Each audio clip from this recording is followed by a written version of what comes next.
Hey everyone, welcome to the Orange and Black Insider Bengals podcast. I am Anthony Cosenza, and for the first time, the first time for the 2017 season, we get to talk about a Bengals victory.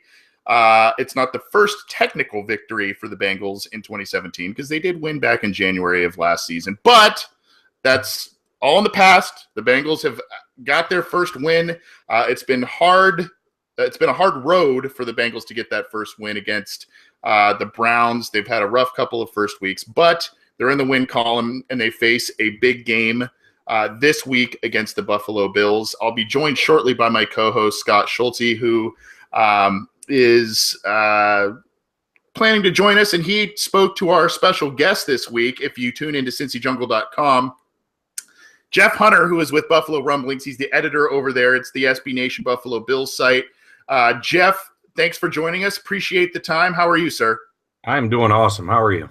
Well, your team's 3-1. You got to be doing pretty well, man. I mean, I think most Bengals fans would kill to be in that boat at this point. But appreciate you coming on. Appreciate you, tuning in and joining us here. Just let our viewers know, if you could, a little bit about yourself, how long you've been with Buffalo Rumblings, what you do over there, and maybe a little bit of your background as a Buffalo Bills fan. Yeah, so I've been writing with Buffalo Rumblings for about 2.5 years now. I started back as a contributor right after the end of the 2015 season. Been steadily building up. I'm now one of the editors under our editor-in-chief, Matt Warren. I do a little bit of everything. I like to research numbers, like to look back into history. I'm originally from Buffalo. I don't live there anymore, but I lived there for the first couple decades of my life. It's Bills fandom is a birthright at this point, so you just kind of have to go with it. And here I am, 17 years after our last playoff game.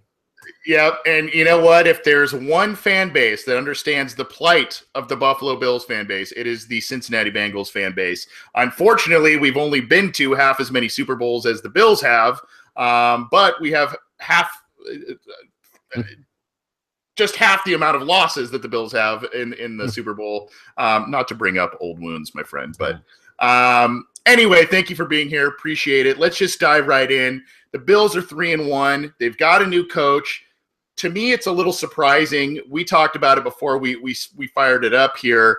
I don't want to say it appeared to kind of be a fire sale by the Bills this offseason, but they trade Ronald Darby, former Pro Bowl corner. Stephon Gilmore wasn't re-signed. Just kind of they didn't seem to do a whole bunch to mightily improve their team, yet they're 3-1. They've got a couple of good wins under their belt already this season. What's going on? What's going right with this team? And how big of an effect is that new coach having in Buffalo? Yeah, it's the tank talk was pretty heavy early on. But, I mean, it was always kind of tempered, especially with the trade of Darby and then Sammy Watkins right at the same time, because they got some draft picks, but they also got some good players back in Jordan Matthews and EJ Gaines. Not quite at the level of player that they sent out, but if you're trying to tank, you're not going to take back Jordan Matthews and EJ Gaines. So I was always a little tempered on that, but what we've seen over the preseason and training camp in the first 4 games so far is that Sean McDermott and Brandon Beane, who worked with him in Carolina, they're really building the kind of team they want to build. It's they're getting rid of guys who just, for whatever reason, don't fit their system, and they're just bringing in guys who can do what they want them to do. Guys like Gaines, guys like Tre'Davious White, who was a 27th pick of the draft, the safeties Jordan Poyer and Micah Hyde. They turned over the entire secondary, and it's been one of the best secondaries in the NFL so far this season. Offensively, they're still struggling. There's brought in Rick Dennison as the offensive coordinator. They switched up blocking schemes a little bit, and as a result, LaShawn McCoy hasn't been able to do what LaShawn McCoy does as far as running the ball. He's still pretty good when he gets the ball in open air as far as a passing game. And then also you have, without Watkins, really lacking a deep threat. They brought in Kalen Clay as a speedy guy from Carolina, but he's like a fifth receiver. I think he has one catch this year. So the offense is still struggling, but Sean McDermott and Leslie Frazier, the ex-Vikings coach, they're really doing what they want to do with that defense, and it's paying off big time so far. Yeah, the defense, I've been writing up a couple of different pieces for Cincy Jungle, and, and looking at it, their defensive rankings in a lot of different categories. They're top 10, top 5. So, it's safe to say, I guess, the defense to this point is carrying this team to a 3-1 start. McDermott, to me, is got to be an early candidate for Coach of the Year, given the fact that there's no Watkins, there's no Gilmore, there's no Darby. That's and no Gillislee, who has been putting up some statistics in New England. So good job by him there so far. How has Tyrod Taylor looked, though? His contract situation's been a little odd over the past couple of years. It seems as if Buffalo's committed to him. He was kind of injured, but has played all of the games, if I remember correctly. So is he kind of just managing things at this point, or is he, actually making some big plays, making some clutch time throws? I don't think in all my years of following football I have ever seen somebody who is so widely judged across the spectrum as Tyrod Taylor. There are people who think that he needs to be benched the next time he throws a pick, and there are people who think he's playing at an all-pro level. It's just all over the place with him. Personally, I've always kind of tempered my expectations with him because he's so hard to judge because he's not a traditional quarterback in any sense. He doesn't really do much of anything from the pocket. He's not a guy who's going to read the whole field, step up and gun it. But, there's no quarterback in the league who can get out of pass rushes the way he can. And when a defender gets his hands on him, any other quarterback is going down. Tyrod, there's like a 75% chance he's going to spin out of it and run for 3 yards. So he can make some big plays. This year without Watkins, he's had a little bit of trouble with the downfield throws. Charles Clay's had a few big catches, but other than that downfield touch that we saw in his first year hasn't really been there. But, with his legs, and he's definitely progressed as far as like using the middle of the field and just doing those short and intermediate throws. He's gotten a lot better with that.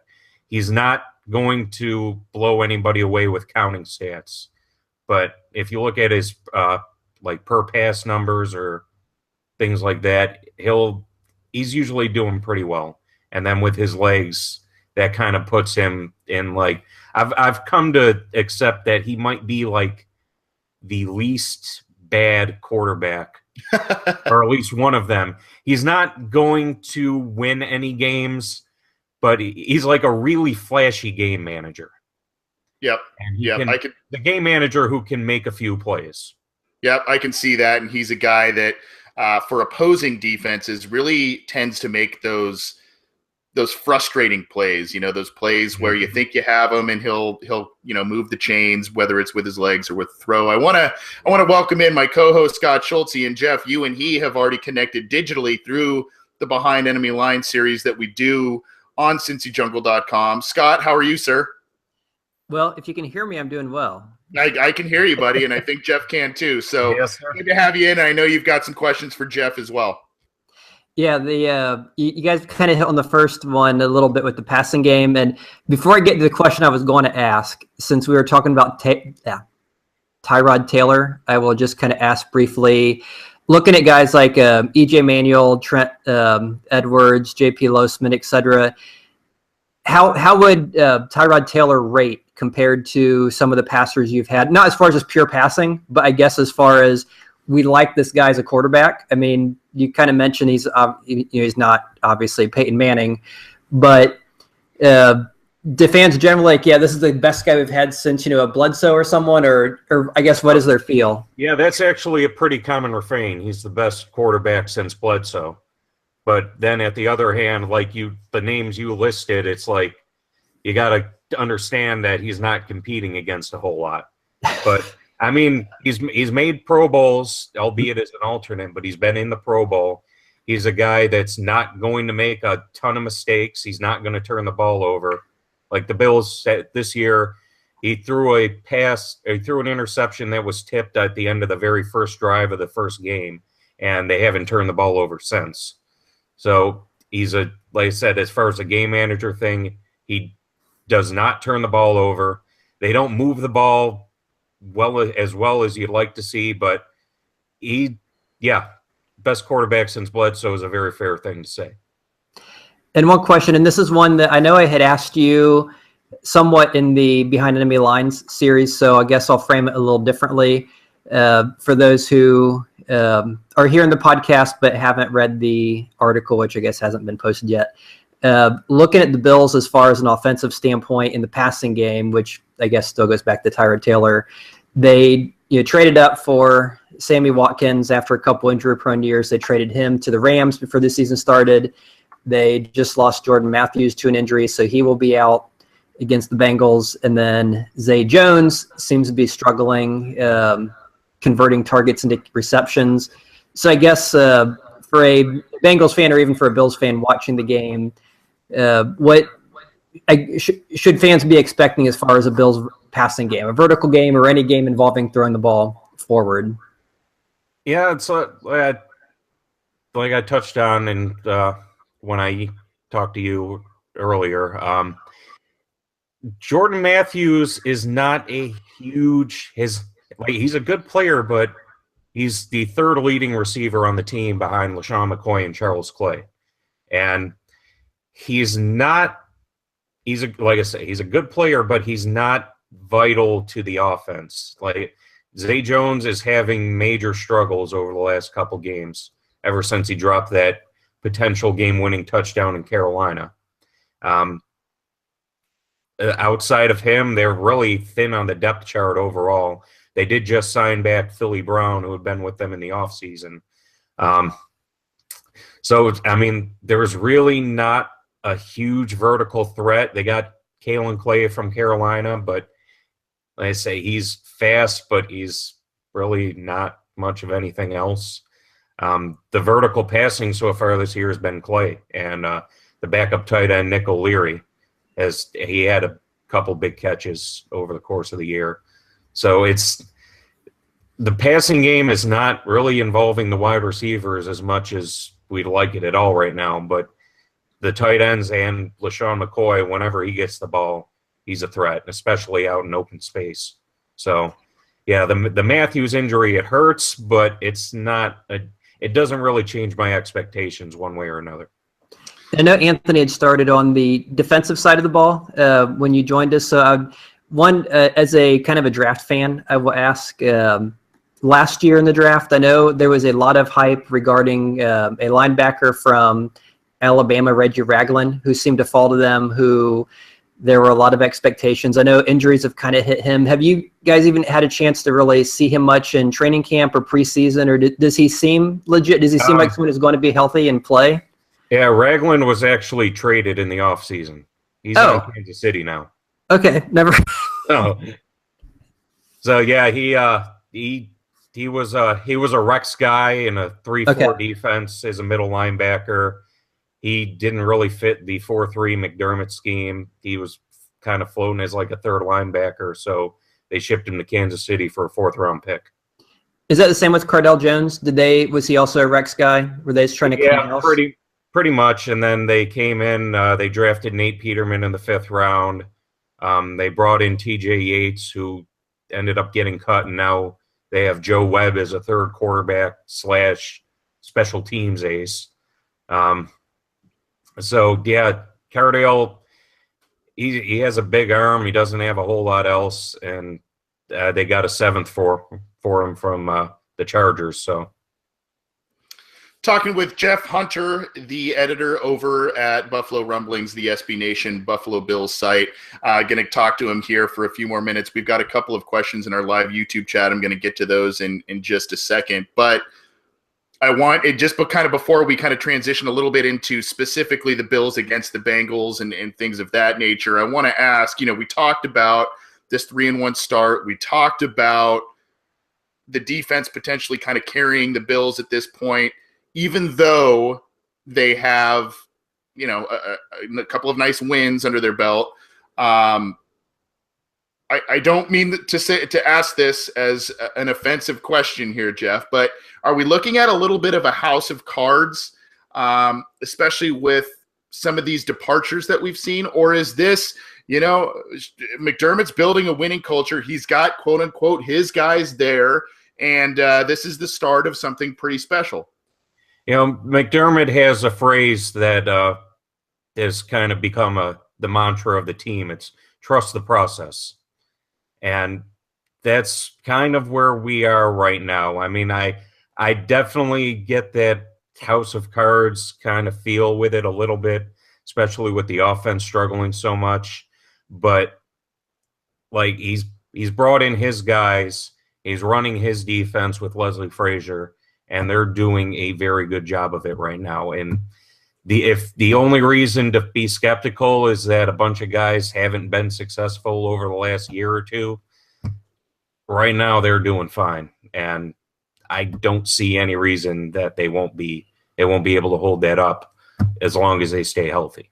Yep. I mean, barely lost. And unfortunately, you told me you were at that Carolina game. I feel bad about that one. But barely lost that one. Their only loss of the season. They beat the defending NFC champions this last week. So, impressive start to the season for them. A couple of questions from some of our live listeners. And for those of you who are new to the program, you can tune in live every week via YouTube or at cincyjungle.com and leave your questions, comments in the threads there. We monitor those.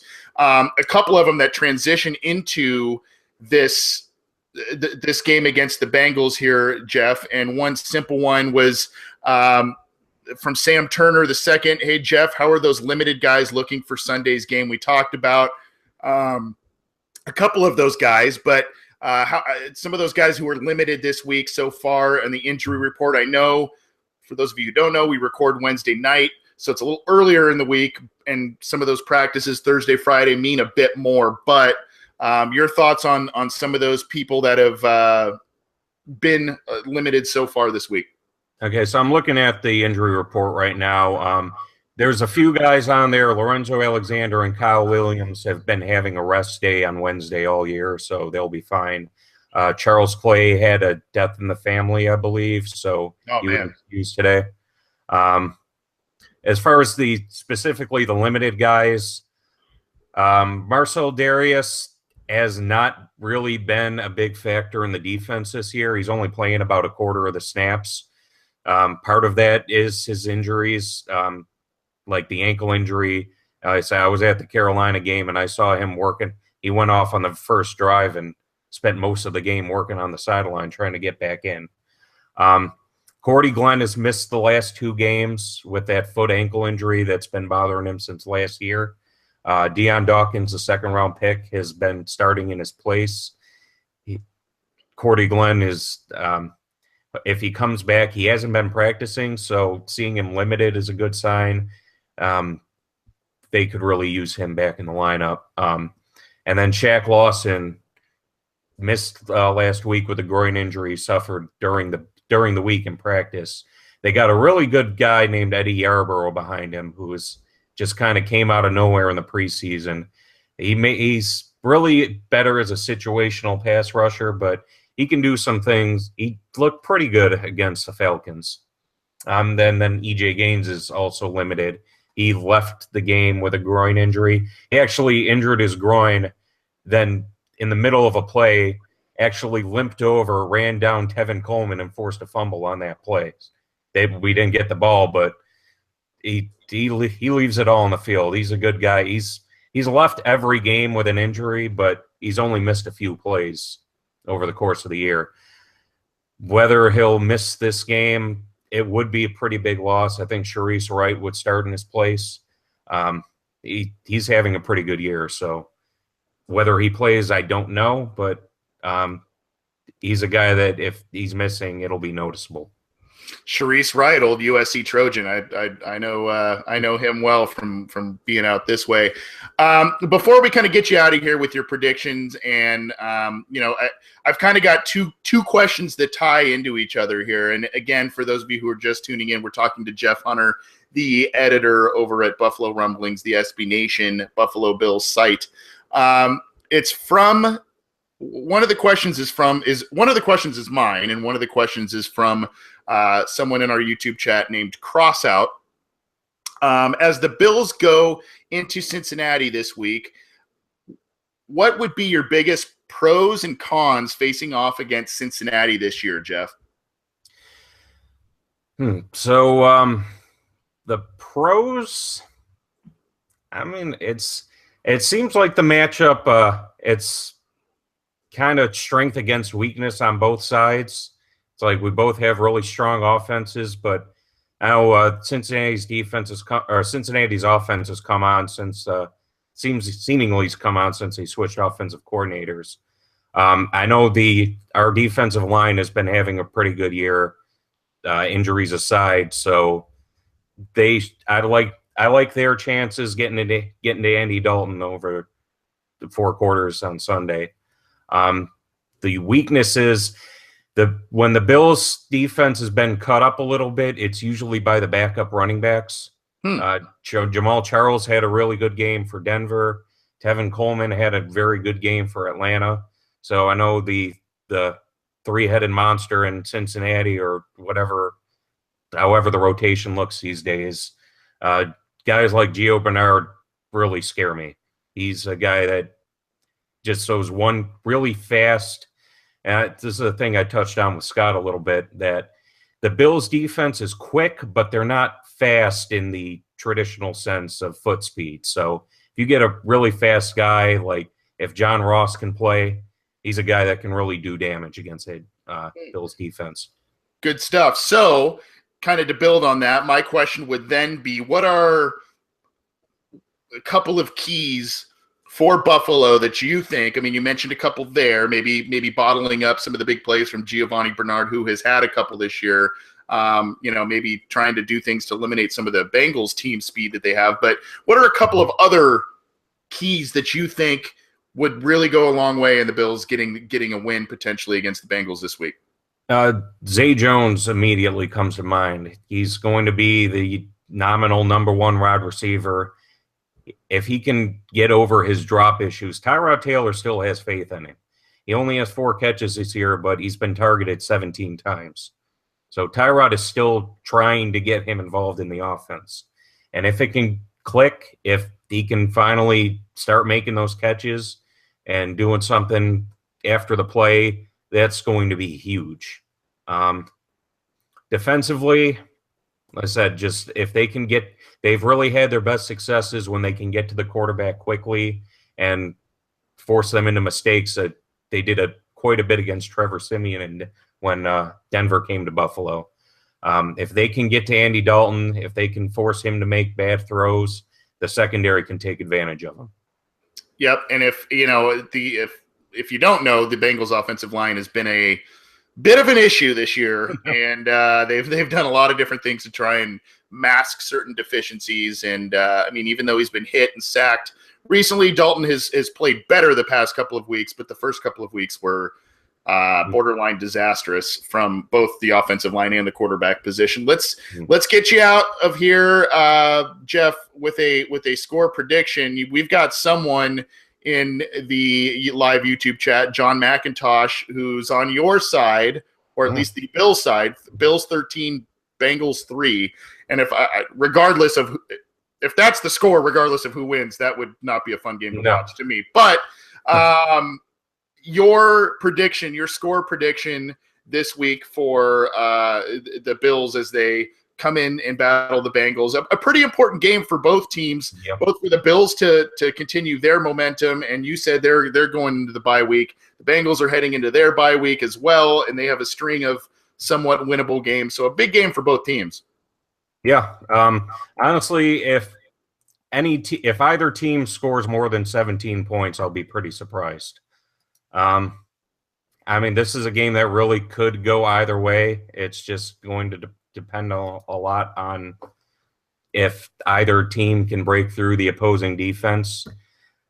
It wouldn't shock me at all to see another 9-3 snoozer like we saw in Carolina from the Bills. But that's a very important game from the Bills' end, especially trying to see what's going on tomorrow with Patriots Buccaneers. Oh yeah. Yep. If the Buccaneers can win and knock the Patriots down to 2-3, the division becomes winnable. And it's been a long time since they've even been in that conversation. So I like to think the Bills will win this one, but honestly, over the last 17 years, this is coming off of a big win. It's the kind of game the Bills have been losing a lot in their history. I'm going to trust the process. I'm going to give Sean McDermott the benefit of the doubt here. I'm calling maybe 13-7, 13-10 Bills win. Okay. And that's one more thing I wanted to touch on, that 13 score reminds me. Probably the Bills' MVP this season has been Steven Hauschka, the kicker. He is having. What's that like? We don't know what that's like to have a MVP kicker. There's nobody on the on either side that's really been standing out. And then Hauschka won his second offensive AFC special teams player of the week. He hit from 55 and 56 last week. He hit from 53 and 55 the week before. He's a guy. If the Bills can get to the 40, they're in range for him. So yeah. That's one of the things that's been helping, is that the offense isn't moving the ball, but they got a guy who can make 55-yard field goals at the drop of a hat. So he's a guy to watch out for. So 13-7 is the prediction. Since you snuck in one little extra, I'm going to let my co-host sneak in one extra question. He's got one more for you. Then we'll get you out of here, Jeff. I appreciate it. Again, Jeff Hunter with SB Nation's Buffalo Rumblings, editor over there for the Buffalo Bills site. And Jeff, just pretty much based on the 3-1 start, the excitement you kind of mentioned, I guess the tempered excitement with the past. So I guess my question is kind of involved the coaching. Looking at some of the guys that they have brought in, and some of them who maybe had a little bit of success early on, or maybe there was some excitement for, hey, we got, Mike Mularkey or Dick Duron or Perry Fowell or Chan Gailey, Doug Marrone, Rex Ryan, Anthony Lynn, and now Sean McDermott. So I guess that's one thing very different. The Bengals just have stuck with one coach, win or lose, which has been a lot of frustration for us at times, because we haven't won a playoff game in 17 years with him as the head coach. So we'd like to see a little turnover. Maybe not that much, somewhere in between, one coach and it does. But I guess based on the initial returns, what you've seen, I guess, in training camp and preseason and the first 3 weeks, and the fact they are winning, is the sense that, this is the answer. This is the guy that we've been searching for. We found our coach, or is there still a little? Are people ready to say that yet, or is it a little too soon? I think. We've been burned so many times. I'm there. I am 100% behind Sean McDermott. He's not flashy. Yeah, I know a lot of the Buffalo media says he gives a lot of really boring answers to questions, but he's got that right. He's got a process, and he's following it, and he's been able to, working with Brandon Beane, bring in his guys, do what he wants to do on both sides of the ball. Obviously the offense isn't really working out just yet, but he's got that roadmap. He's following it, and so far they're 3-1. And you'd see There were a lot of questions when Sammy Watkins and Ronald Darby were traded. Are they tanking? But he brings his team ready to compete. And I'm behind him. A lot of people are behind him. I don't know if everybody's there yet, but I'd say it's probably more than any coach we've had during the drought. At 4 games in, probably more people behind him than just about anybody else I can think of. There you have it, and the proof so far is kind of in the pudding, as they say, because of a 3-1 start, and you beat an impressive Broncos team, you beat an impressive Falcons team, and a couple of nice wins under the belt. It's not just Browns, Jets. The Jets are in there, but there's some quality wins in there. So, Jeff, thank you so much. Before you bail out of here, I know you've got an early morning, and hopefully we didn't keep you up too late, and go get some sleep. But where can people find your work aside from Buffalo Rumblings? Where can they follow you on Twitter, all that good stuff? Okay, I'm on Twitter. I'm at Mr. Jeff Hunter. Really, at this point, I'm just writing for Buffalo Rumblings, so go ahead and find me there.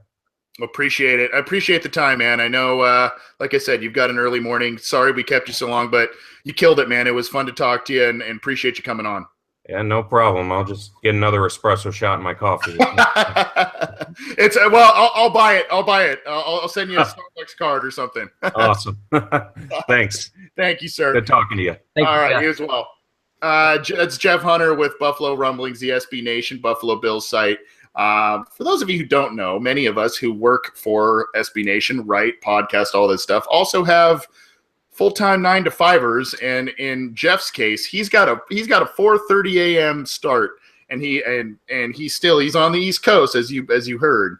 He still stayed with us until almost 9:15 Eastern. So our thanks to Jeff, and go give him a follow on Twitter, at least for this week if you're on Twitter. Obviously bringing a lot of insight, a lot of good stuff, and we are happy to have him. Scott Schultze and I are going to be talking about our take on the Bills game in just a little bit. But Scott, we got to talk about a win. We got a win. There's a win. Yeah. Well, and I was surprised. I told you it might work last week. I wore the Browns jersey. Okay.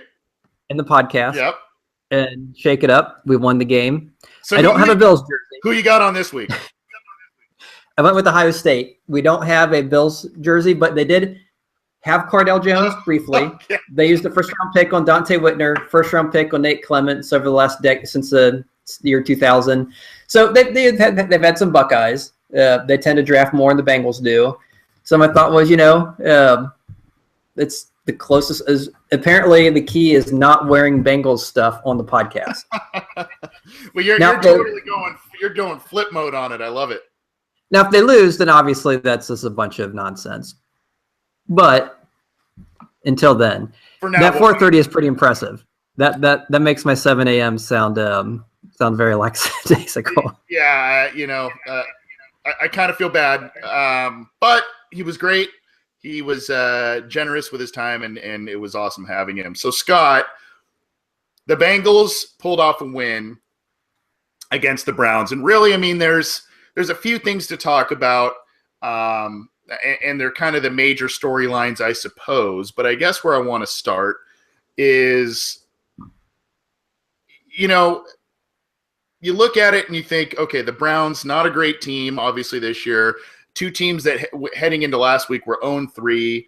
If you watch the Bengals and the Browns play, you saw a lot of struggles from a lot of different areas from the Browns. But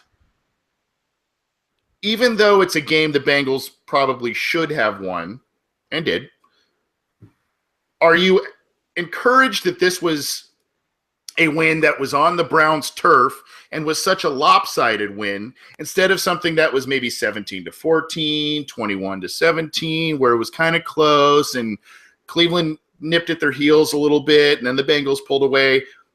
Essentially, until the second quarter started, the Bengals took control of this game.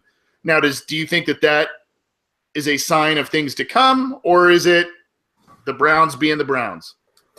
I'm going to reference this jersey again. When teams like Ohio State or Alabama or one of these elite programs, when they play an equal caliber opponent, that's one thing. When they play Rutgers, Army,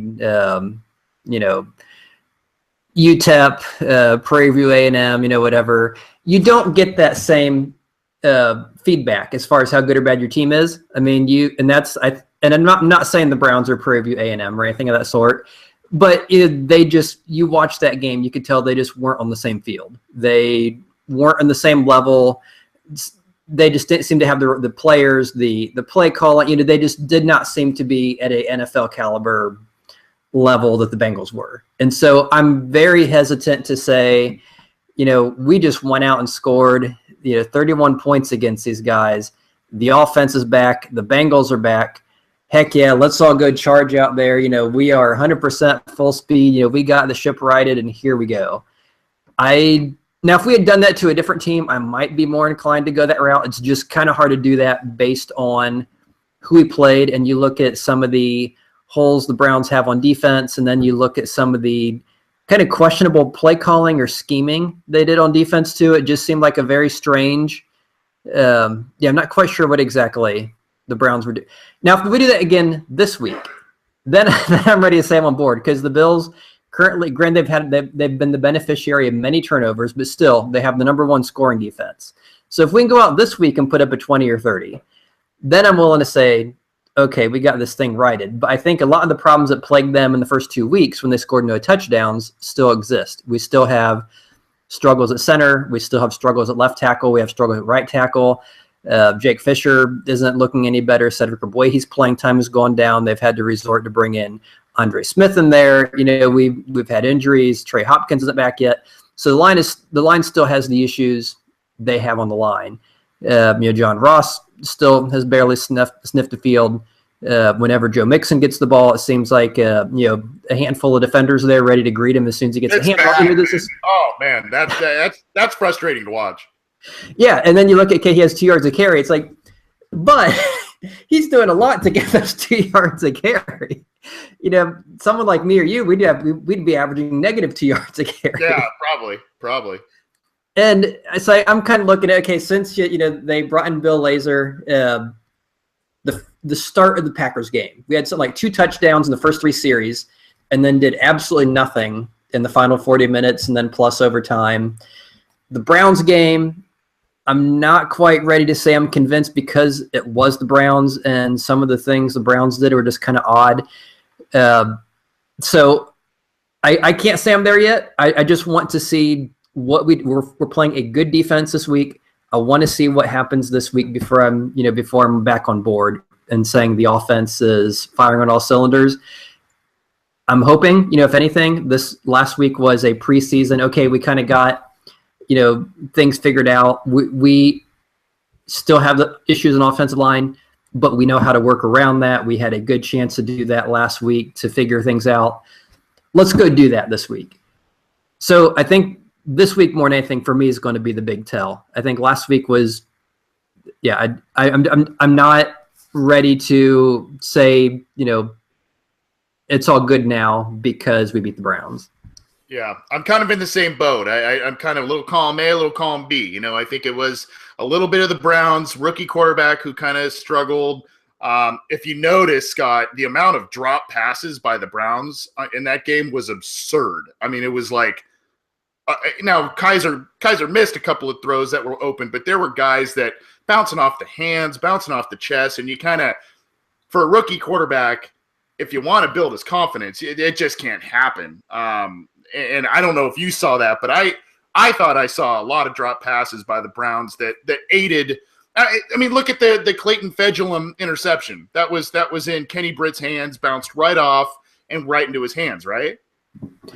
Yeah, and the frustrating thing with that is they drafted 6 or 7 wide receivers last year. Yeah, not this year, but last. Yeah. 2016, and the best one, Corey Coleman, can't.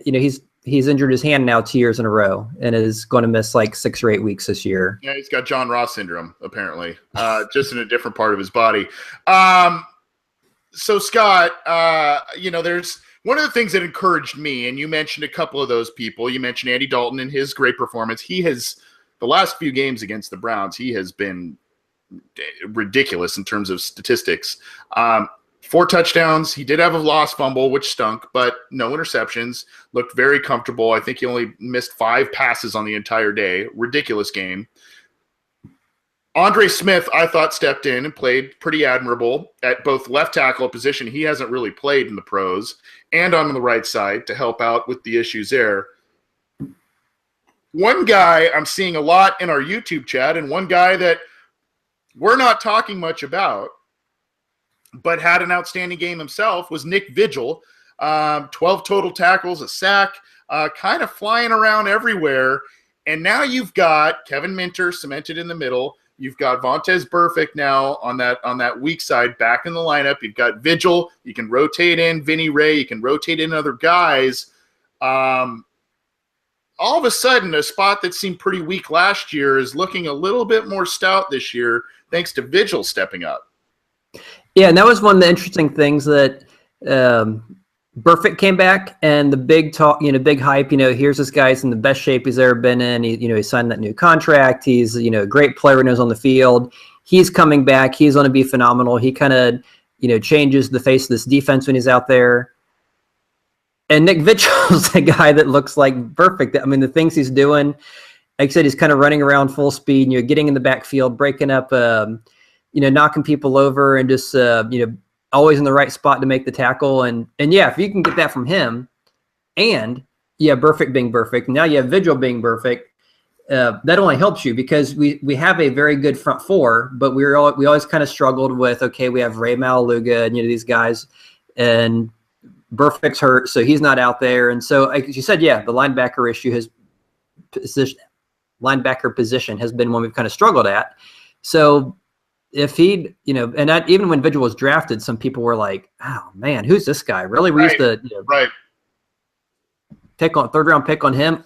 Billings is still out there. Go get, and then of course Billings fell in the 4th round. But I remember in the Cincy Jungle chat room, there was a little angst that, because there were people on, there was a riot, buddy. There was almost a riot. Yeah, and partially because we didn't take Billings, and partially because this guy, wasn't even on some, the experts like Mel Kiper and Todd McShay, like their boards. They're like, wait a second, this guy's like ranked 20 or whatever. What about guy number 7, 8, 9, 10? Like, why are you reaching for him? And obviously, sometimes teams, do crazy things, but sometimes there's a reason. And the things and last year he was adequate, but he looked really good this past week. Yeah, it's been a good couple of weeks for him. Really kind of some meh moments, but also, we had the interception in week 1. He's got a sack this week. I just think he's been playing pretty well, and kudos to the live listeners for bringing that up. And yes, Royal Flush 513, did they ever find Lawson's teeth? LOL. Yeah, they did. And I think they used him, in case you didn't know, Scott, Lawson had his front teeth knocked out, and he had to have them kind of replaced by a cosmetic dentist on a hit of Deshaun Kaiser, which was kind of interesting. And hopefully for Christmas he doesn't have to ask for his 2 front teeth. Terrible joke, sorry.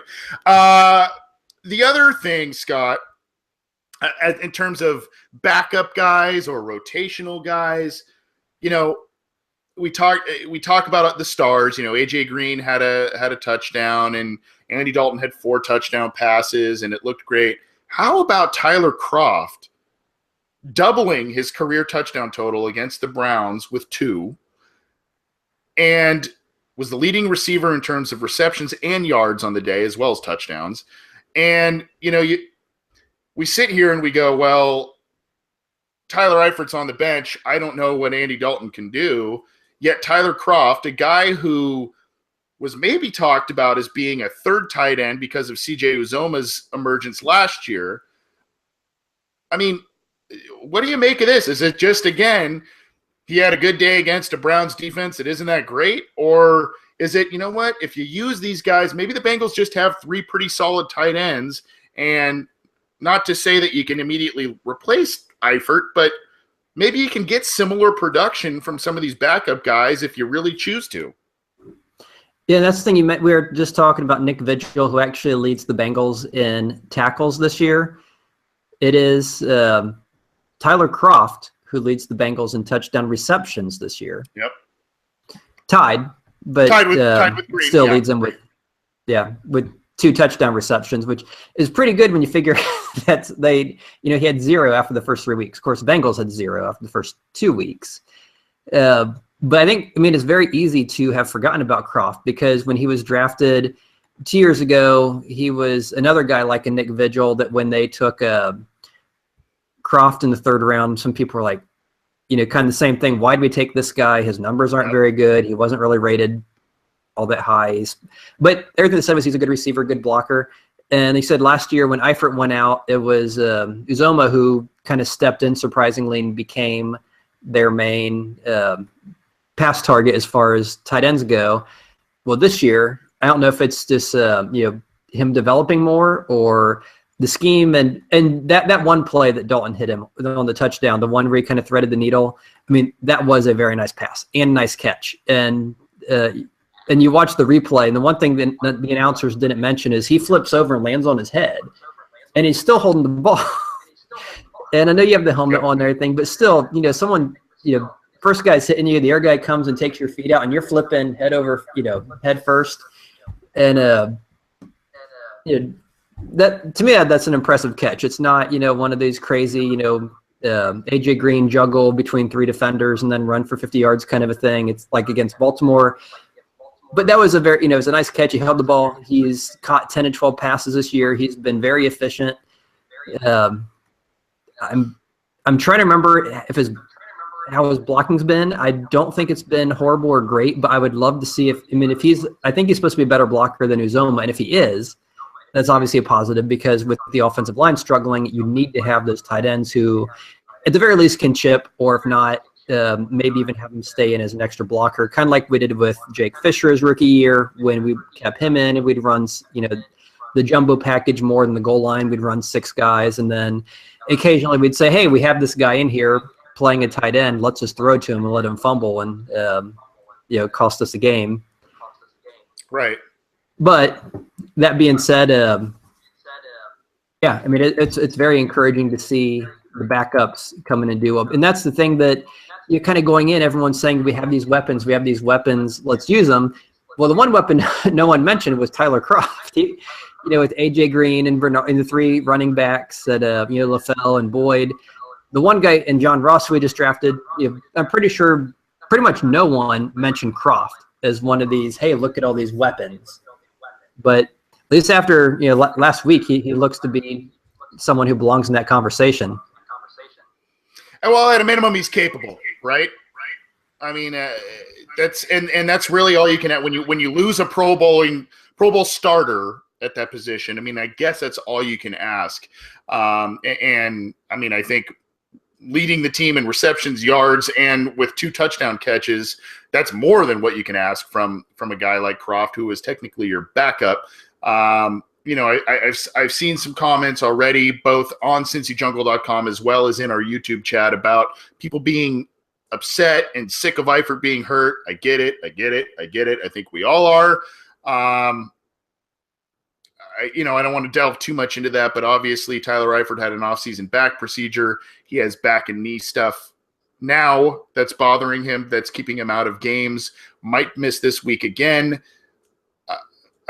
Back, when you tweak your back, luckily I've never had to have back surgery or whatever, but if you tweak your back, not only does it just basically hinder you from moving in general, but if your back is sore, if your back is tweaked and not even in a major way, your body tries to overcompensate in other ways. Maybe that's what's bugging him with the knee. Maybe that's what's bugging him elsewhere. Unfortunately, just with a back issue, it's just something that tends to linger. And anybody that has had, back surgery or anything like that, herniated discs, whatever the case may be, it really limits them. And unfortunately, that's kind of been an issue with Tyler Eifert. I don't want to say it's going to be totally a long-term issue with him, but it's something to monitor, something to be concerned about. Scott, I don't want to end the Browns discussion on a sour note, but it's worth discussing. Vontaze Burfict in his first game back was flagged with a roughing the passer penalty. And if you watched this play, I thought it was borderline, if not ticky-tack at best. He hit Deshaun Kaiser in kind of the hip stomach area, wrapped up, didn't lead with his head. It was maybe a quarter of or a half a step late. Maybe. Is this just something, again, not at the knee, not at the head, not at the neck, nope, no, inside the collar of the jersey, that sort of thing. Is this just something we should continue to expect with Vontaze Burfict, given his reputation, and maybe see some unfair calls that really can potentially hurt the Bengals going forward? Or was this, keep an eye on him, it's his first game back, he's really going to be revved up? I think it's definitely you earn a reputation one way or the other. If you watch any baseball, you see certain pitchers get calls that other pitchers don't. In the 90s, the Atlanta Braves were infamous whenever they'd show like the top-down view showing home plate, and ideally the ball's supposed to cross somewhere over home plate to be a strike. Whenever Greg Maddux or Tom Glavine was pitching, and you'd look at that top-down view, that ball would be like 3 inches off the outside plate. And without a question, the umpire was calling it a strike as soon as the ball, before it even got there, because he just knew it's close enough. This guy's an ace. That's a strike. And I was watching the Reds had a rookie come up, Luis Castillo. No, it's not a Reds podcast, but he came up. He was hit in the corner. And you watch some of his pitches and just perfect pitches, just barely, get in that corner to get the guy strike out. First 2 games, all you heard about was this guy's control issues because he was walking everyone. Because the umpires were calling all his balls strikes. Calling them all balls. And you look at the pitches like, these are perfect. These are exactly where you want them. They're hitting the plate, but far enough out, the pitcher's not going to swing. And he knew, because he was a rookie, he hadn't earned that reputation. But a month in, he had pitched well enough. All of a sudden, those pitches became strikes. And his control magically got better. And I think with Burfict, unfortunately, it's the same kind of thing. He's gotten to a point where he's been suspended and fined enough times that the expectations for him are different than most other players. And we've talked about this, before with the Steelers, who tend to get away with doing the exact same things and things 10 times worse, and will not get the same punishment that he will get. And it's unfortunate. It seems to be the one encouraging thing was I don't think there was nothing from the league, no fine or no suspension for the hit. I think it was just an official who was a little flag happy because it was Burfict and it was a good hit. And he's one of these guys who, he plays to the whistle, but then sometimes beyond, but he plays to the whistle. He plays at full speed. He's very aggressive. He drives through his hits, the things you want a linebacker to do. And it was a very, he didn't let up, but the thing where it's a boom, boom play, there's not really much time to let up. And he's someone that he's going to go full bore. And yeah, and even the announcers, and that's, to me, it was, kind of one of the telling signs when even the announcers say that was a bad call. That was a bad flag. Yeah. That was, and as Bengals fans, one thing to say, yeah, that was just garbage. But for the announcers, who are supposed to be partial and generally are saying it's garbage, and for the league not saying anything about it against him, I think it's an unfortunate thing, but I think it's something that is never going to go away until he's done playing football. Right. And, kind of unfortunate, but it is something that he probably needs to learn. Not make it's a double negative. Continue to make those kind of plays and hit the quarterback, because to me that was a legal hit. However, it is a lesson to be learned that he's going to be very closely monitored. So we'll see about that. The Bengals won 31-7. Great win. Great, they needed to get off the schneid. If you want to say, hey, the Browns was kind of the perfect thing to, okay, fine. It's the Browns. However, I would be far more concerned if it was a team that they should have beat and they barely beat them, as opposed to really stomping them and on the road.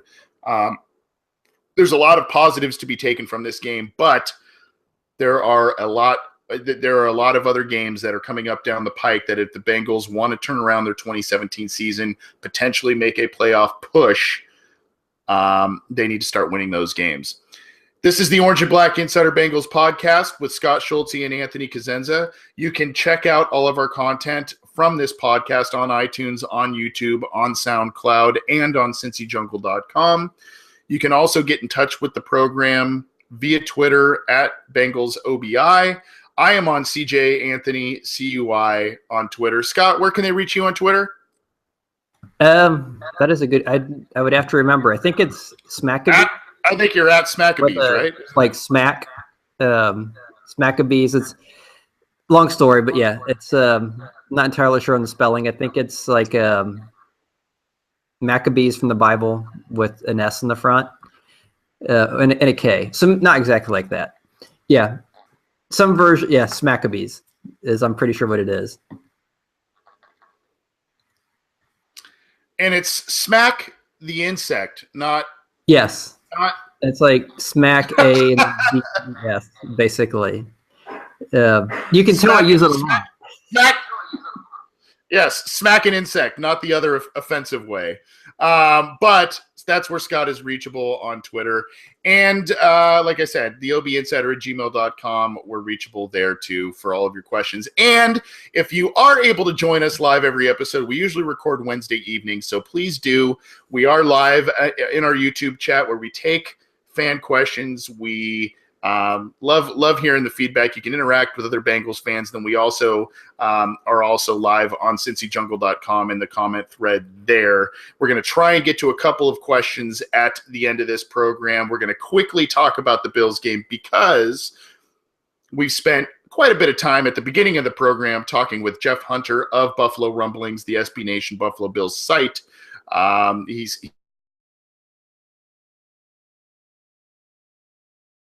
the editor there. But Scott, you had a specific question. You are a rock star, my friend. I'm an afterthought from our YouTube chat from Crossout, who we mentioned earlier. He had a good question for Jeff earlier, but he kind of talking about what to expect with this game, the Bills against the Bengals in Cincinnati. To me, I told you this before, I don't like playing Buffalo. And even though the Bengals have gotten a couple of wins from them recently, I find them frustrating. I find them to be a frustrating opponent. Before you get to that, Scott, specifically Crossout asks, Scott, do you think the Bills will try and stack the box to stop the run and dare Dalton to beat them? Or do you think they will play coverage? Now, before you answer, I do want to note that I did a little bit of research on what the Bills defense has been doing so far this year, and they have been one of the top teams in terms of forcing interceptions. They're one of the top teams in pass yards per game allowed, and they're one of the top passing defenses allowed. So I think that's where Crossout's question comes and really makes a lot of sense. So your thoughts on that? If I were the Bills, if I was any team, what I would do to stop the Bengals is I would double AJ Green. I definitely, our guest Jeff Hunter mentioned Tre'Davious White's having a great year. I would definitely line up Tre'Davious White on AJ Green. No question, probably give him safety help. So in that regard, I'd do coverage, but only that. I really wouldn't worry about covering anyone else too much. I would just, I wouldn't blitz because I think a decent front four, the Bills do have a decent front four. I think a decent front four can break through a line that has Cedric Ogbuehi, Jake Fisher, and Russell Bodine. So if I were them, what I would probably be planning on doing is, and I think he said they run a 3-4, not a 4-3. So when I say front four, basically I'm referring just the front. The general front few guys they have up there, let's say the two defensive end, this nose tackle, and let's say their edge rusher. So, you put your front four guys up there. Don't blitz. Just let you figure they're going to get to Dalton in a few seconds. Dalton's not someone that can handle pressure. You double AJ Green, and then everyone else you kind of keep, up in the box, up near a line of scrimmage, because if you see Jeremy Hill or Giovanni Bernard in the backfield, it's either going to be a swing pass, a dump off pass to them, or a run. So you have all those guys to converge on him. If they do go deep, Dalton has, historically struggled with deep passes. This year has been really bad. We don't have a John Ross or someone who's going to burn you deep. So I think if I were the Bills, I would, if I had to pick one of those two, I'd say short of the coverage, AJ Green, you definitely have to keep him covered. 3 guys would be ideal. Obviously, you're not going to do that because it's not high school football. So at the very least, I'd say Tre'Davious and then another guy, and then everyone else. I'm stacking the box. I'm not, doing anything like a single deep safety or the coverage. I'm not throwing anyone deep. I'm just keeping everyone up near the line, keeping everything short and in front. You figure Dalton's not going to have time to throw deep, and if he is, it's probably not going to be accurate, which gives your defensive backs, if they get burned on the play, time to get back into position to make a play. So yeah, I'm just leaving everyone up near the line of scrimmage. I'm not using my blitzes because then they're not available to make the tackle because they're out of position. So I rambled. I don't know if I answered the question exactly, but that's what I would do if I was the Bills coordinator. And I was very surprised to see the Browns do nothing of that sort. They had kind of a strange game plan that didn't make any sense, and 31 points kind of shows it. Talking about this game, the Bengals are pretty banged up at certain positions, especially tight end. So you look at it, Tyler Eifert, in terms of practice on Wednesday, Tyler Eifert sat out with a back issue. CJ Uzomah has a knee issue. Ryan Hewitt has a knee issue. He took one low last week where, if you saw, he limped off the field against Cleveland. It appears via Jason Markham at CincyJungle.com says it seems as if Hewitt and Eifert will probably be out this week. We'll see about Uzomah. And then Tyler Kroft, the star that we mentioned earlier, was limited to a neck and knee issue this week. So, that's not good. Andrew Billings has been sitting out. And you know what? Billings has really taken a back seat this year. He started having kind of a prominent role. And, according to Jason Markham, he's playing around 10 snaps a game. Yeesh. So he's kind of banged up this week too. But I mentioned, to your point, Scott, I mentioned some of the stats with the Buffalo Bills and their defense. They are number 3 in the NFL with 6 interceptions on the season. They are tied with the Colts. They are number 11 against the pass. So, they should, and kind of to Jeff Hunter's point as well, they should kind of play to their strength in terms of their pass defense, their defense overall, and really try and make Dalton to force him to try and make mistakes, even though he hasn't been making them lately. But we'll kind of see what their game plan is. Now, there's a lot of keys to this game. For me, Scott, I think one, I'll give you 2 of mine, and then hopefully I don't steal. Hopefully I don't steal any of yours. But I think the Bengals need to lean on their defense in this game because, as good as the Bills' defense has been, their offense has been pretty bad as well. Tyrod Taylor is making plays, but not really, making the gigantic plays. They're more letting their defense take over. And as Jeff Hunter mentioned, their kicker has been pretty outstanding this year. Stephen Hauschka has been hitting a lot of big kicks. The Buffalo Bills have the 29th ranked offense in the NFL. Okay. And they're not very good at passing the ball. I saw a comment from Keith Evans in our Cincy Jungle thread saying LaShawn McCoy has 3.2 yards per carry. So I think if the Bengals continue to ride their defense while hopefully not letting Andy Dalton make mistakes, but if the Bengals defense plays stout, continues to get to the passer, I think they will frustrate the Bills and make enough plays to keep this within reach. The other one, and I kind of feel like this is something almost every week, and it kind of includes the Bengals defense again, is keeping an eye on Charles Clay. Charles Clay is a tight end, kind of a hybrid guy, and he's one of the favorite targets of Tyrod Taylor. And I think if they keep him in check, things will be pretty good, as well as keeping things kind of just in front of them in general. not letting things get behind them, which they've done a very good job of this year. The Bengals, I believe, are number 3 overall in passing yards allowed per game this year, which is very impressive. So those are a couple of my keys. Scott, your keys this week? I'd say for me the biggest one I think on defense is definitely containing LaShawn McCoy. And I know his numbers haven't exactly been that great, but part of that is I think against the Panthers he did something like 12 carries for 9 yards, which obviously is going to wreck a yards per carry average. And they've played some decent defense. I mean, they have a decent defense. Denver has a very good defense. So he's played against some good teams, but he is getting a lot of receptions. I think he might be one of their top receiving targets for the Bills. So without a doubt, keeping, Vontaze Burfict on him, keeping him in check, because as we kind of talked about early in the show, Tyrod Taylor's not a guy who's going to beat you through his, throwing the ball. This is kind of like playing the Green Bay Packers in that you have a mobile quarterback, but they obviously don't have the Jordy Nelsons and the weapons offensively.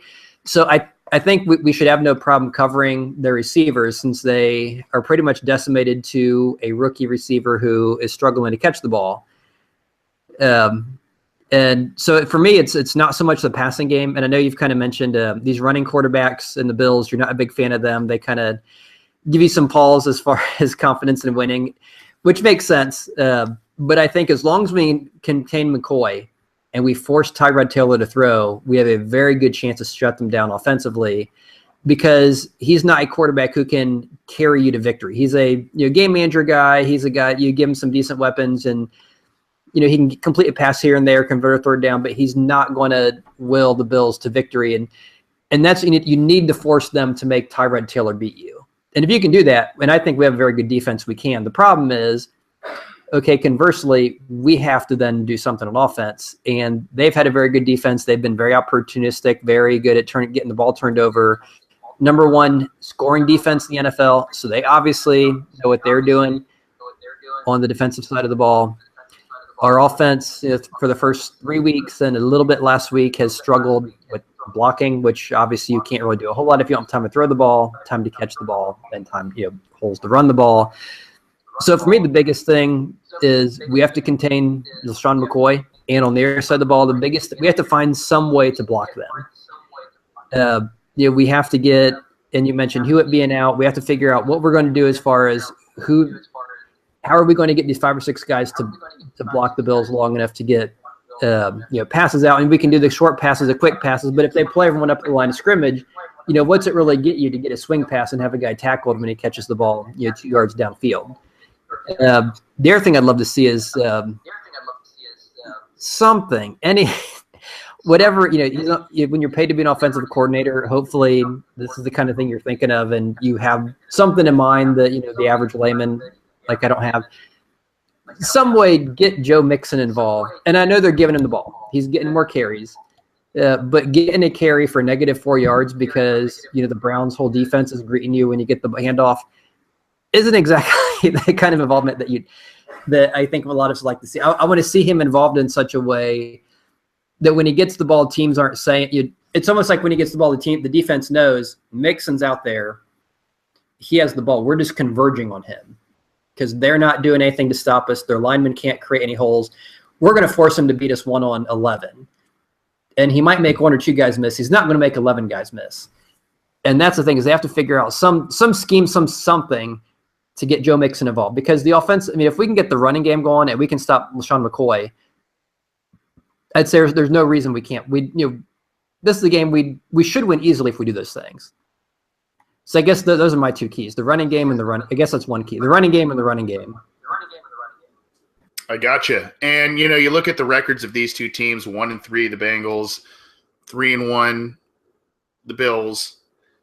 This is still a winnable game, I think, for either team, as I mentioned to Jeff. The Bengals, I saw Royal Flush 513 in our chat room earlier saying no way the Bengals lose 3 in a row at home. I kind of tend to agree with that, but this has been such a Jekyll and Hyde Bengals team over the past year and a half. or maybe even close to 2 years, it's hard to really, put your thumb on exactly what they do well. And, it kind of week to week, it's like, oh, the defense plays well. Oh, now the offense plays well. It's just, they're a hard team to really pinpoint exactly what they do well and getting all three phases to play well. I'll say the Bengals, everything is telling me the Bills win this game. It's a frustrating opponent. The Bengals have not really been playing that great of football. Yes, they played great last week, and they played better against Green Bay. But, there's a lot of things telling me Buffalo, Buffalo, Buffalo. However, there's just something that also is gnawing at me saying, I think they win. I think they go into the bye week as they prepare for the Steelers, which is a big game. And then they've got more winnable games on the stretch. Not to say that the Steelers aren't, because they've looked a little roller coastery, which is a made-up adjective. But, you've got the Colts, you've got the Jaguars. Tennessee has been up and down a little bit as well. I mean, there are some winnable games on the slate, this one included. I mean, I think it's tight. I think it's ugly. I'll say 17-13 Bengals, even though my mind is telling me go Bills. What do you think, Scott? You're muted, my friend. One of these games where you blast have that mute button. two very good defenses, two offenses that have their issues. So it's going to come down to things like, turnovers, penalties, the kicking game, those little things. One of those hard-fought games, probably lots of 3-and-outs, just games where both offenses look kind of ugly and they're just struggling, and you just need something. It's kind of hard to predict turnovers, but when you look at things like penalties, those little in-game decisions, those little things that the coach can do to make a difference. The kicking game, whether you have a kicker who can make 63-yard game winners or even keep a kickoff in bounds, I think those little things will make a difference. And unfortunately, I think the Bengals have a better roster. I just don't see them as the team who's going to do those little things. I don't trust their kicker as much as someone like a Steven Hauschka. I don't trust Marvin Lewis over someone like McDermott, who granted only has 4 games under his belt, but I think we've seen enough of Marvin to know that he tends to struggle at those, those coaching kind of things, those things that involve, coaching and making coaching decisions in a game. So unfortunately, I think the Bills probably sneak away with one on some little thing, a converted third down by a penalty, a turnover in the red zone, something little like that. And so I would say maybe 14-13 Buffalo. Not an unintelligent, again, going double negative, Anthony. You can't do that. Not an unintelligent response, though, Scott, and self-promotion, shameless self-promotion alert. I do a 5 keys to a Bengals victory every week at cincyjungle.com, and I think you and I both discussed 2 of them. Mine was kind of lean on the defense, and then yours right there. I said, I really mentioned do the little things right, because Marvin Lewis has done a decent job in the draft. He's made the team competitive. There's a lot of good feathers in his cap in his 15 years with the Bengals. The one thing that they do not do, they do not do the little things well. Bonehead penalties, missed field goals. You go back to Tyler Eifert's potential touchdown against Houston, which would have won that game just a couple of weeks ago. He inexplicably steps out of bounds, comes back in. It's just stuff where you go, this on well-coached teams, these things just don't really happen as often as they do on the Bengals. Now, I think, he's put together a talented roster, so in that respect, he's coached them well. But I really, really like your point about doing the little things and concentrating on the minute details. Maybe they'll be better at it because this is not a primetime game. Oh, hey, another Marvin Lewis knock. But those are our predictions. Scott, we're going to get out of here in just a second. We've got a couple of quick questions. Again, this is the Orange and Black Insider Bengals podcast. with Scott Schultze and Anthony Cosenza. You can get all of our content on YouTube, SoundCloud, iTunes, and CincyJungle.com. And you can also get in touch with us, the obinsider@gmail.com, as well as at Bengals OBI with questions, comments, all that kind of stuff. And tune in live every episode on our YouTube channel. Subscribe to that. Subscribe to the iTunes link with to get that podcast every week. And if you like our stuff, cool, appreciate it. Scott, we've got a couple, and I'm gonna let you take the lead on this one because you're a lot smarter of a human being than I am. K Rhodes, a regular listener, how do we fix the line to go on a roll for the rest of the season to compete down the stretch and get the run game going? Obviously, that's in reference to the offensive line. We talked about Andre Smith kind of rotating in. To me, for now, the rotation thing kind of works as a Band-Aid. But at some point, it's going to get predictable, especially as you face teams that have good coaches and they see tendencies when you bring in certain guys and guys go out. Or I don't know. I'm not a big – at certain spots on a team, whether it's football or whatever sport, at certain spots on a team, I'm not a big rotation guy.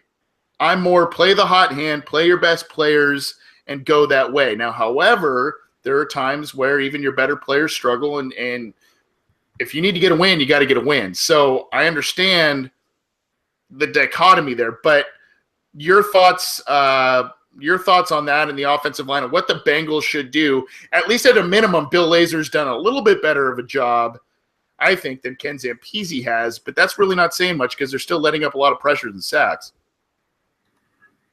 So the question might as well be, what do you do to create world peace?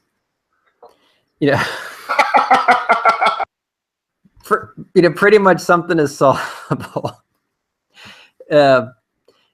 Because there's not really an easy answer for that, because the only thing you can do is play the guys you have. And that seems to be the struggle. I mean, obviously their two best guys, Andrew Whitworth and Kevin Zeitler, they both lost in the offseason. One of the most promising guys they had in training camp was Trey Hopkins, who then promptly got injured. They obviously have had struggles with Ogbuehi and Jake Fisher. That does not seem to be getting a whole lot better. I don't think Ogbuehi has looked as atrocious as last year, but he obviously has not looked great, which is why, as you mentioned, that's why Andre Smith is coming in, and he's getting more playing time. And I think the rotation isn't so much because we're trying to be cute. I think it's just we're trying to find who can play these positions and block somebody. And if the guys you have aren't doing the job, I mean, the only thing you can really do is bring additional guys in, and beyond just constantly rotating in guys like T.J. Johnson, Alex Redmond, Christian Westerman, just trying to figure out who can we put in here who can stand, what big guy can we put in here to stand in front of another big guy to keep from getting past him for 2 or 3 seconds. And eventually they're going to rotate enough in and out. They're going to find out that these are the 5, if we even have 5, who can do this.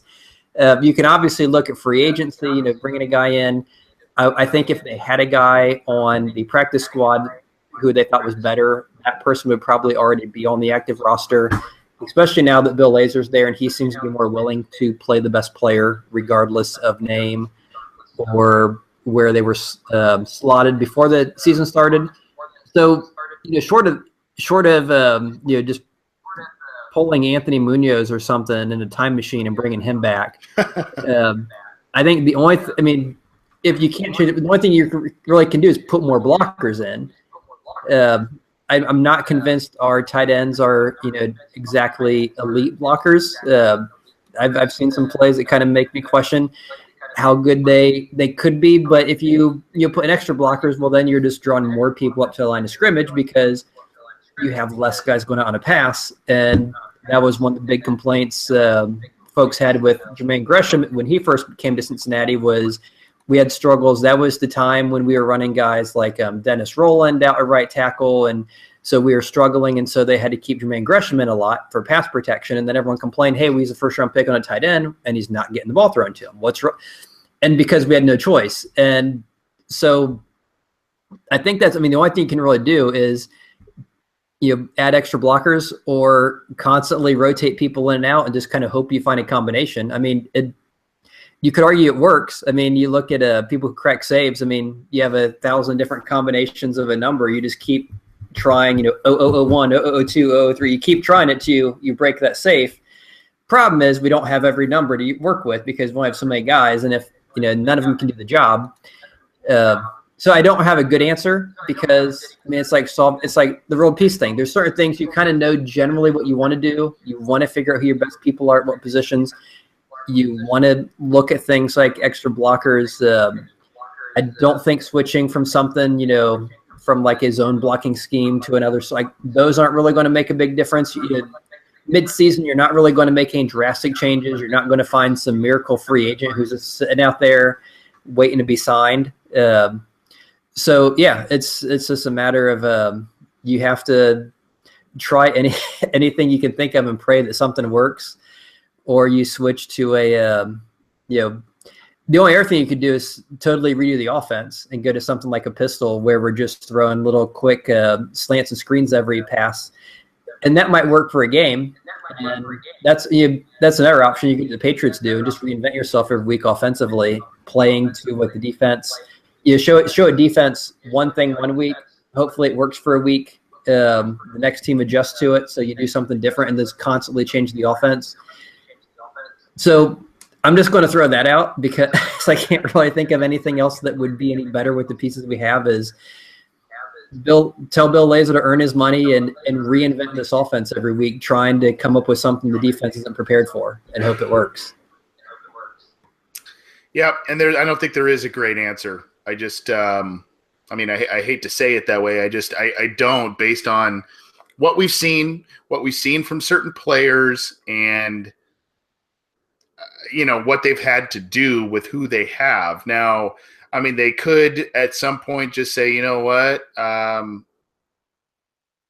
Trey Hopkins, TJ Johnson, whoever, you're not getting it done. Alex Redmond, you're not getting it done at right guard. Jake Fisher, you're not getting it done at right guard. I mean, if the Bengals truly are in win now mode, which I think they are, I think Andre Smith has to be out there pretty significantly because he really is their most talented offensive lineman, and that's not really saying much at this point. So, I don't know. And then K. Rhodes followed up his question with free agents. I think that might be explored during the bye week when, the Bengals maybe get some extra time to acclimate a new player. Should they choose to do that. And then at that point too, guys will be more affordable. It's a less guaranteed contract, all that kind of stuff, which we know the Bengals and Mike Brown just love. So, keep an eye on it. I thought last week against the Browns was very interesting how Bill Lazor tried to do some things, and Paul Alexander. Unfortunately, the Bengals just kind of let some things go with that unit this offseason, and we've seen it. Scott, I know we got to get out of here. There's some good questions here. Kevin Evans in our Cincy Jungle chat says Bengals 34, Bills 13. Don't know about that, but if you know, Keith and Kevin Evans are from the Bahamas, so keep your prayers and thoughts with them after all of the storms and all that stuff going on. Really, there's a question here. Which Bengals tight end which Bengals defender is athletic enough to cover Charles Clay? I would say, based on what we've seen so far, it would be Burfict or probably Nick Vigil. Nick Vigil's shown a lot, so that's kind of a short answer for Kevin Evans's question there. I think Nick Vigil probably, if you're talking about linebacker, has the best chance to do it. Otherwise, they would probably put Sean Williams or George Aloka on him. And then one more, even though it's addressed to me, Scott, I want to hear you as well, your thoughts as well. It's from Crossout again, the guy who singled you out earlier. Anthony, who would you say needs to have a bigger day for Cincinnati to get the W? AJ Green or whoever is playing tight end? AJ Green. And to me, I don't think that's a question. A.J. Green, if you saw last year's game against the Bills, that was a must-win game for the Bengals to keep any kind of hope alive for their playoff hopes. And he went down on the very first series, and things weren't the same. Darby's gone. Stephon Gilmore's gone. You heard Jeff Hunter earlier say that Sharice Wright may have to step in at corner as who's their number 3 corner and may have to step in and start this week. So I think A.J. Green is always the guy that if you get him going, you get the big plays to him, especially at home. I think it's the big plays. And then you look at, I mentioned earlier the issue at tight end and all the injuries I mentioned. Hewitt, Eifert, Uzomah, and Croft all are experiencing some things, and I think that is a big issue. Scott, your thoughts on this before we bail out? Just quick, I'm going to totally agree and say A.J. Green because, tight end is nice, but the things that A.J. Green can do, on so many pass plays, the catches he makes, especially the year up until last week, Andy Dalton has had with the errant throws, the underthrows, and the deep balls. The way he adjusts, the things that he can do are sustain a drive and get you into the red zone. It can help you score. I don't think any tight end on this team is going to do those kind of things. He's not. Croft and Uzomah aren't guys you're going to throw 12 times a game who are going to have that catch radius and make those catches and who are going to win contested balls and double cut. The things A.J. Green just, without a doubt, he is, ever since he's been here, he has been the passing game. The passing game lives and dies as long as A.J. Green is on the field. And so without a doubt, I have to go A.J. Green. There's just no question. Yep, and you have to know also Dalton and Green have far longer of a rapport in terms of the offense, how they're used to what each other does, than really any other player at the skill positions. Yes, there are other ancillary weapons that can help out, but I think anytime Andy Dalton can get A.J. Green going, especially on their home turf, I think it's a big deal. Scott and I disagreed on the predictions this week. That's okay. That's okay. My mind is telling me to agree with Scott, but my heart's telling me otherwise. Again, you can get this show on YouTube, on SoundCloud, on iTunes, and at cincyjungle.com. We're available via email, theobinsider@gmail.com, as well as on Twitter at BengalsOBI. Scott, thanks for coming on tonight, brother. And I know you sound much clearer tonight, buddy. You've got a new piece of equipment. I love it. Yeah, and I do have a second. I have new headphones, but apparently you have to charge them before you use them. So when you find that out, pesky technology. Yeah, I can. Yeah, and the frustrating thing is after building a brand new workbench in the garage and doing all that stuff, I can do that, but plugging in something in a computer apparently is a little By the way, hard. I mean, Scott and I are now BFFs because we text each other now. But you should put up that picture on Twitter, man. That's pretty impressive what you build. I'm not a handy guy, so I am envious of your skill in terms of building that. If you built that by yourself and by hand, man, that's good stuff. It's basically just cutting and screwdriver and a saw. It wasn't too complicated, but it's not. I'm not good done. at that stuff. I still have to embellish it. It's just right now a empty workbench. You still have to add some more things to it before it's like fully functional, but structurally it's there. I think you should brag, but that's just me. Thanks for coming on tonight, brother. Good, always good talking to you. It was great talk. Yep, and and we're talking about a win, like I said at the beginning of the show, so that's always a good thing. Our thanks to Jeff Hunter over at Buffalo Rumblings, the SB Nation Buffalo Bills site. Go check out some of his stuff and what they're doing over at that site, especially this week as the Bengals take on the Bills. Let's hope for a Bengals win, especially as they head into the bye week.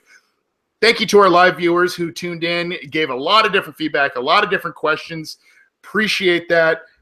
Tune in and do that at cincyjungle.com and YouTube every episode. Scott, did you have something else? Yeah, I just wanted to add, buddy. As far as our guest Jeff Hunter, if folks want to go to the Bills website, the Buffalo Rumblings site, site, they can read his comments. We asked him some questions, or he asked us some questions that we answered, and conversely, we asked him some questions that he answered. So make sure to check out the Cincy Jungle site to see his answers to our questions, and then go to the Buffalo Rumblings. And every time you said Buffalo Rumblings, I thought you said he was working at Buffalo Wild Wings, which is a restaurant, a wing restaurant. He's not. He is not. And if he's going to Buffalo Wild Wings at 4:30 in the morning for his job, he may want to rethink life. Not that working at Buffalo Wild Wings is a bad thing for anybody who might. Just if you're showing up at Buffalo Wild Wings at 4:30 in the morning, that's pretty rough. But anyway, thanks for tuning in, guys. We're gonna get out of here. Let's hope for a Bengals win this week. Thanks for tuning in. This has been the Orange and Black Insider with Anthony Cosenza and Scott Schultze. See you next time.